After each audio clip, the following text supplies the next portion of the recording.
raac talaabooyinka soo socda si aad isku diiwaan-galiso adeegga MyBank Mobile Banking.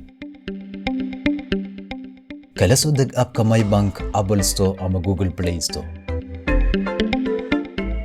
si aad isku diiwaan-galiso fadlan guji ama ku dhufa sign up. geli user ID-gaaga oo ah nambarka akoonkaaga oo laga reebay nambarka ugu horeeya ee 8 iyo 3 nambar ee ugu dambaysa. geli telefoon nambarkaaga ku diiwaan gashan akoonkaaga MyBank adigoo ka bilaabaya 2526. geli emailkaaga ku diiwaan gashan akoonkaaga MyBank. geli taariikhdaada dhalashada, sanadka, bisha iyo maalinta ee kugu diiwaan gashan akoonkaaga MyBank. akhriso shuruudaha adeegsiga, deedna aqbal kadibna guji ama ku dhufa register. geli nambar sireedka hal mar la adeegsado kaasoo MyBank ku soo diri doono SMS iyo email.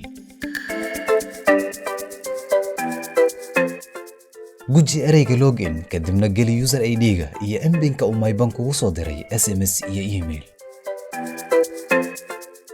kadib waxaa lagaaga baahan doonaa inaad bedelato nambar sireedkaaga.